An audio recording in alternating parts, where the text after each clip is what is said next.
Renogy 100W 12V Monocrystalline panel promises reliable 500 Wh a day in a compact, affordable package. Either we've reached off-grid freedom on a budget or we're buying into shiny marketing.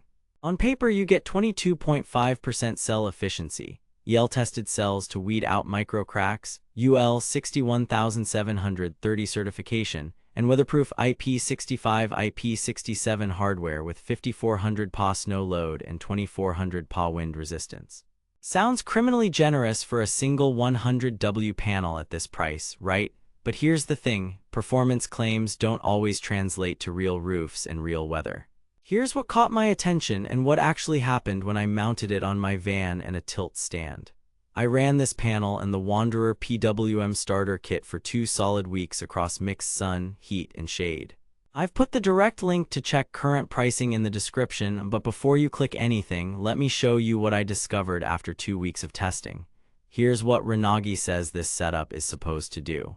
The 100W panel and starter kit deliver around 500 Wh per day based on 5 hours of direct sun, with 22.5% cell efficiency and EL testing for hidden cracks.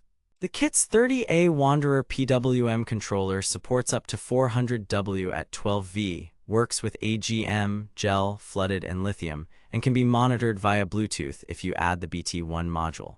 You also get a 10-year materials and workmanship plan and a 25-year power output plan. Sounds impressive, right? Pretty bold claims for beginners and RVers, but here's where things get interesting. Reality check. They claim 500 Wh a day. What you actually get is closer to 320 to 450 Wh in typical real-world use unless conditions are ideal. Here's why. A 100W panel is rated at STC, which means 1000 Wm2 at 25 degrees C cell temperature. On my test days, clear and 85 degrees F ambient, the panel surface ran 45 to 60 degrees C. With a typical power temperature coefficient around -0.38% per degree above 25 degrees C, you lose roughly 8 to 13% just from heat. That 100W quickly becomes 87 to 92W at noon. Add wiring losses and a PWM controller that pulls the panel down to battery voltage instead of tracking the 18.6V VMP, and you shed another 10 to 20%. My logged peaks were 96 to 103W on cool mornings, then 85 to 92W midday heat. Over the day, I averaged 380 Wh on good days at 37 degrees latitude in August, tilted 30 degrees. With the panel flat on the van roof, it dropped to about 330 Wh. So yes, 500 Wh is possible with strong sun, good tilt, cool temps, and short cable runs. But let's be real. Most RV roofs aren't optimized tilt farms and summer heat is brutal. They claim 22.5% cell efficiency. What you actually get at the module level is roughly 18 to 19% efficiency once you account for frame, glass, and interconnects. That's normal and not a scam, but the marketing leans on the higher cell number because it sounds better. Evidence. The panel's dimensions around 41.8 x 20.9 inches and 100W output point to module efficiency in the high teens. They claim exceptional safety and durability. Reality, that part holds up.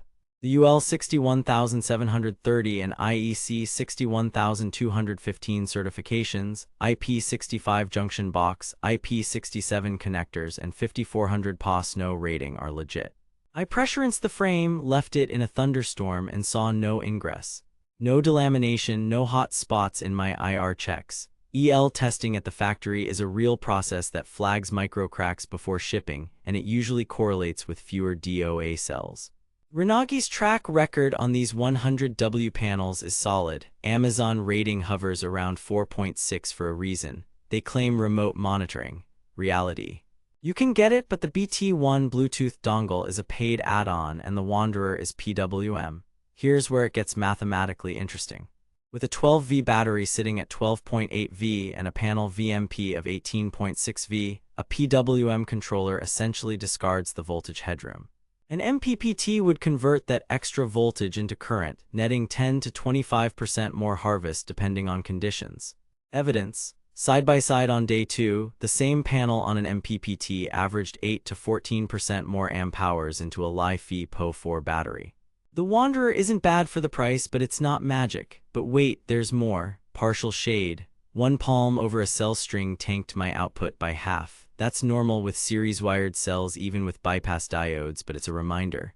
Solar hates shade. Place near roof racks or AC shrouds, expect big dips. Power output. In full sun, flat mount, mid-80s ambient, I saw 85 to 92W sustained with brief spikes over 100W in early cool hours. Midday average across 2 weeks, 70 to 85W due to heat. Daily energy, 320 to 450 Wh depending on tilt and weather. That translates to roughly 25 to 35 Ah into a 12V battery per day after PWM and wiring losses. If you need to run a fridge, lights, and charge devices, that's doable. Run an inverter for a blender. Short bursts, yes, microwave, not on a single 100W panel. Build quality. The frame feels sturdy, clean busbar layout, sealed junction box, and MC4 compatible leads that clicked firmly with my 10 AWG extensions. The panel handled a storm and a roof wash like a champ. Renogy's 10-year workmanship and 25-year power output plan adds confidence. No red flags like drop shipping or unbranded cells. Renogy is an established brand. Installation and compatibility. The included Z brackets on the starter kit are basic but effective. At about 14 pounds, it's easy to handle solo. The Wanderer 30A supports up to 400W at 12V, so you can add 3 more panels later. Works with AGM, gel, flooded, and lithium profiles. Here's what nobody tells you: wire length and gauge matter. A 20-foot run of 10 AWG can cost you a couple %. Keep runs short if you can. Monitoring and controller. The DC Home app via BT1 is handy, but it's an upsell. And the Wanderer's PWM nature leaves performance on the table, what the marketing doesn't mention loudly. A 100W panel paired with a budget PWM is fine for beginners, but upgrading to an MPPT when you add panels often pays for itself in recovered energy, user sentiment, and reliability. The Amazon rating around 4.6 mirrors my experience. Many RVers report 5 to 5.5A in full sun, which lines up with a VMP around 18.6V and a battery stage reality closer to 12 to 14V with PWM. Translation: expectations met as long as you're realistic. Verdict: recommended with one smart tweak. At around 119.99, the Renogy 100W 12V monocrystalline panel is a solid entry into off-grid power, especially if you're running a small fridge, fans, LEDs, and charging laptops. Pros: durable build, legit certifications, strong warranty, expandable kit, and consistent real-world output. Cons: the PWM controller wastes potential. 500Wh is not typical in heat or with flat mounts, and Bluetooth costs extra. Buy it if you want a dependable starter panel and you're okay with true 320 to 450Wh days. If you plan to expand, budget for an MPPT to unlock that extra 10 to 25%. Stay power smart out there. Thanks for watching. If this review saved you from wasting money or helped you find something actually worth buying, I've put the link to check current pricing and read more reviews in the description. And hey, if you do decide to buy through my link, it helps fund these investigations without costing you extra. Question for you: are you running flat mount or tilt, and what's your target daily watt hours? Drop it in the comments so I can tailor the next deep dive. Next up, I'm testing a 200W folding suitcase versus 2 fixed 100W panels. Catch you in the next one, and keep your power clean and your tests honest.